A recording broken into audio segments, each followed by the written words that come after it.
अस्सलाम वालेकुम एवरीवन। आज हम पढ़ेंगे हमारे ग्लोब के बारे में, अर्थ के बारे में। तो अर्थ का सबसे पहले शेप कौन सा होता है? अर्थ का शेप स्फेरिकल होता है, जिसको हम एग शेप भी बोलते हैं। उसके अलावा अगर आप देखें तो यहाँ पे कुछ लाइंस बनी हुई है। ये वाली लाइंस, ये लाइंस बेसिकली हैं क्या? ये इमेजिनरी लाइंस कहलाती हैं। इनमें से जो ये लंबी वाली लाइंस होती हैं इसे लॉन्गिट्यूड कहते हैं, और जो ये लेटी हुई लाइनें होती हैं इनको हम लेटीट्यूड कहते हैं। आप इसे याद कर सकते हैं। लेटीट्यूड मीन्स लेटी हुई लाइनें और लॉन्गिट्यूड मीन्स खड़ी हुई लाइनें। ठीक है। और यहाँ पे हमारे पास यहाँ पे डिग्रीज मेंशन की गई है। अगर आपको नज़र आ रहा हो, ये रही।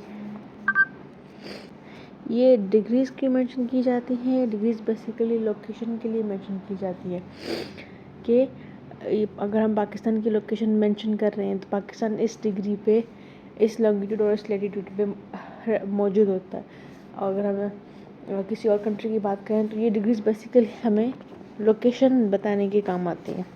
उसके बाद अगर हम कहें कि अर्थ को ना 3 हिस्सों में डिवाइड किया गया, मतलब 3 हिस्से बनाए गए हैं, जैसे कि यहाँ हमें मेंशन किया गया। ये जो लाइन जा रही है ना यहाँ पे,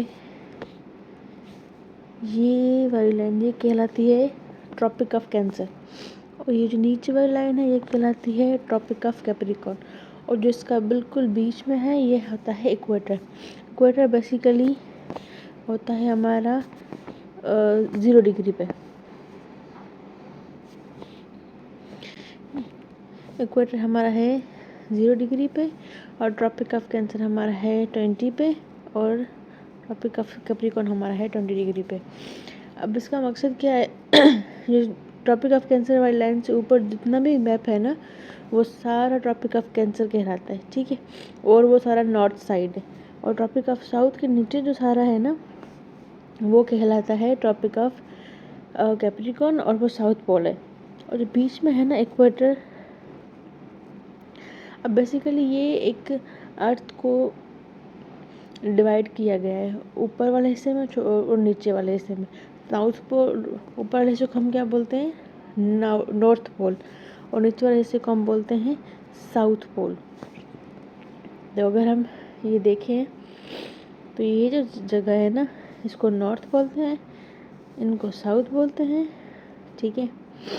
और अगर हम इस पूरे मैप में अगर हम पाकिस्तान को ढूंढें तो पाकिस्तान कहाँ है हमारा? पाकिस्तान ये रहा।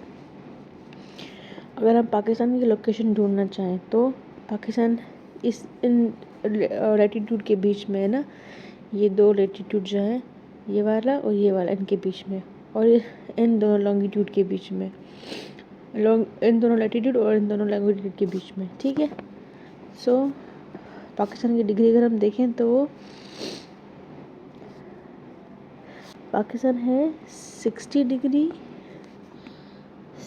डिग्री और 80 से थोड़ा कम है। अगर हम 75 बोलें तो 60 और 75 के बीच में है पाकिस्तान। ठीक है। ऑलराइट। और अगर हम लॉन्गिट्यूडनली देखें तो पाकिस्तान है 40 और 20 के बीच में। ठीक है। अगर हम इसे देखें तो ये 40 डिग्री और 20 के बीच में। जी सी। तो ये बेसिकली जो लाइंस होती हैं हमें लोकेशन के लिए काम आती हैं। ठीक है।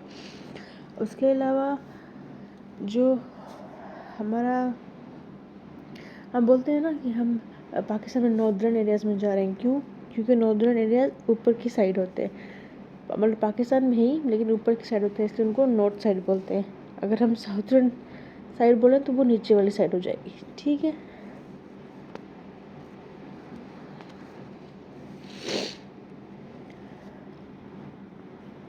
उसके बाद आता है हमारा कि अगर हमारा जो ग्लोब है वो घूमता है। ठीक है। वो घूमता है इसलिए हमारे पास सीजन्स और डे और नाइट का प्रोसेस होता है। अब जो उसका घूमना है ना, वो रोटेशन कहलाता है। यानी कि अगर ग्लोब अपनी ही एक्सिस में, अपनी ही जगह पे अगर हम देखें, ये है रिंग कि ये हमारा ग्लोब है, और यहीं पे ये अगर ये घूम रहा है, जस्ट साइड चेंज कर रहा है, तो इसको हम क्या बोलते हैं, रोटेशन बोलते हैं, जिसकी वजह से डे और नाइट होते हैं। ठीक है, लेकिन अगर वो पूरा इस तरह से घूम रहा है, इस तरह से पूरी रिंग में घूम रहा है, रिंग होती तो नहीं लेकिन इमेजिनरी रिंग्स होती हैं, और वो पूरा गोल घूम रहा है, इसकी वजह से सीजन्स होती हैं।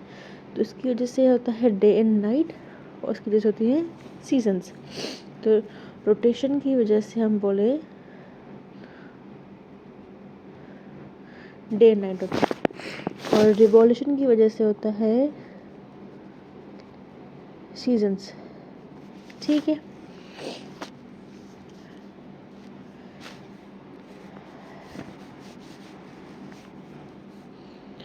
उसके बाद आता है हमारे पास लेयर्स ऑफ अर्थ। अब ये अर्थ है पूरा, ठीक है। अब इसकी लेयर्स, तो लेयर्स ऑफ अर्थ में हमारे पास आ जाता है अर्थ की कितनी लेयर्स है, 1 2 3 4 है, लेकिन इसके ऊपर भी एक लेयर जिसको हम एक्सोस्फेयर बोलते हैं, जिसको हम बोलते हैं एक्सोस्फेयर।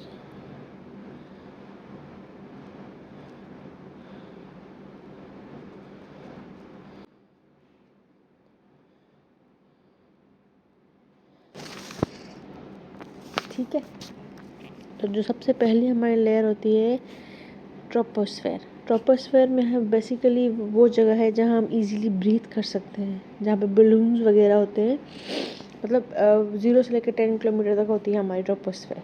ठीक है, उसके बाद नेक्स्ट लेयर आ जाती है हमारी स्ट्रेटोस्फेयर। स्ट्रेटोस्फेयर में बेसिकली क्या होता है, एरोप्लेन वगैरह जो है, जेट वगैरह जो है, वो इस लेयर में फ्लाई करते हैं। ठीक है, हमारी जो ओजोन लेयर है वो भी इसी में होती है। ओजोन लेयर आपको पता होगा, जो सनलाइट के रेज को प्रोटेक्ट करती है, यानी कि डायरेक्ट जो सनलाइट के डेंजरस रेज होती हैं वो अर्थ तक ना पहुँचे, उसको प्रोटेक्ट करती है, वो होती है ओजोन लेयर। तो ओजोन लेयर भी स्ट्रेटोस्फेयर वाली लेयर में होती है। उसके बाद अगर हम देखें मीजोस्फेयर, तो मीजोस्फेयर में होता है हमारा मेटियोर्स और रॉकेट्स होते हैं, इस जगह पर फ्लाई करते हैं। उसके आगे हमारे पास आ जाती है, अच्छा इसको ओल्डेस्ट लेयर भी बोला जाता है मीजोस्फेयर को। ठीक है, उसके बाद हमारा चलता है थर्मोस्फेयर। थर्मोस्फेयर